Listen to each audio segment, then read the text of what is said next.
Bonjour et bienvenue, voici notre tour d'horizon économique, géopolitique, énergétique et boursier. Nous sommes le jeudi 19 octobre et pour comprendre comment tourne la planète finance, c'est sur l'inforruptible, nulle part ailleurs, la thématique du jour, ce sera manifestement le gros souci pour les marchés, ça demeure la dette. Alors je vais commencer par une note d'optimisme relatif, bien qu'on ait l'impression d'assister à une escalade au Proche-Orient.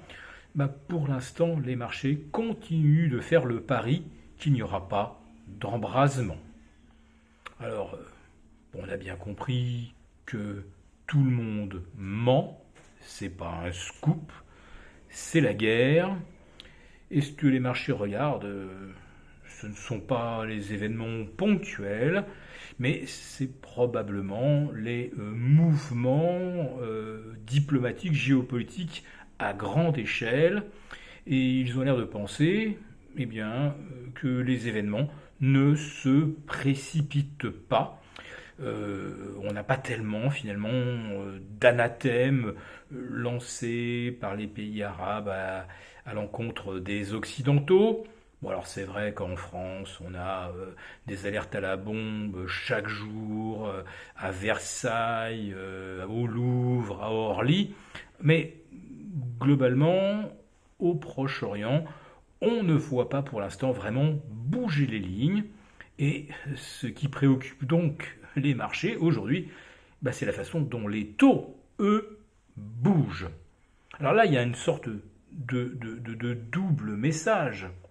Si d'abord les marchés obligataires ne voient pas affluer de capitaux, c'est qu'effectivement, on n'a pas de phénomène de fuite vers la sécurité, ce qui est la fonction traditionnelle des marchés obligataires lorsqu'il y a de fortes tensions géopolitiques. Le dollar flambe-t-il? Pas davantage. 1,05, 1,0550 contre l'euro. Il oscille entre 106 et 106,50 sur le dollar index. Alors oui, c'est vrai qu'il y a l'or quand même, qui a refranchi d'abord la résistance des 1925, et puis maintenant les 1950. Mais bon, c'est pas non plus une flambée, clairement. Bon, on peut quand même reconnaître que l'or a vraiment du mérite à continuer de gagner du terrain, alors que les taux, eux, sont en train de percer leurs sommets annuels. Quelle que soit d'ailleurs l'échéance que vous considérez.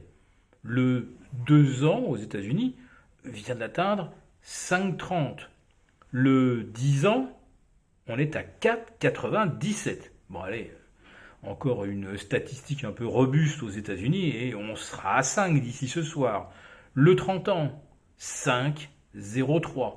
Les prêts hypothécaires, 8%. Bon, on n'a pas vu ça depuis plus de 20 ans. Et là, clairement, les opérateurs commencent à prendre conscience qu'il y a un problème de dette, probablement de quantité de dette. Alors qu'aux États-Unis, le coût des intérêts dus aux créanciers vient de passer la barre des 1000 milliards en rythme annuel. Et si les taux ne rebaissent pas en 2024, compte tenu qu'il y aura encore plus de dettes, on est à un rythme de plus 23 milliards de dollars par jour aux États-Unis. Donc en 2024, on va être à 1100 milliards, ça sera de très loin le principal budget des États-Unis. Et puis en même temps, on apprend que la Chine a encore réduit son exposition sur les T-bonds américains. Et la dédollarisation, elle n'est pas près de se ralentir, d'autant que beaucoup de pays des BRICS imitent en quelque sorte la Chine et la Russie, car le conflit au Proche-Orient polarise en effet le monde en deux blocs, et il y a maintenant effectivement un réflexe de défiance vis-à-vis du dollar. Ça, c'est un danger mortel évidemment pour les États-Unis, parce que c'est l'appétit du dollar qui permettait justement de refinancer la dette sans faire le moindre effort. Et puis une autre anecdote aussi aujourd'hui qui me paraît alors très emblématique.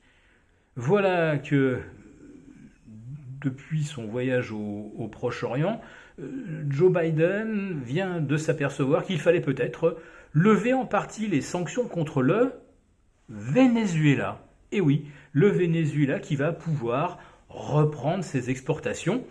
On espère d'ailleurs qu'il sera capable de produire 200 000 barils de plus par jour.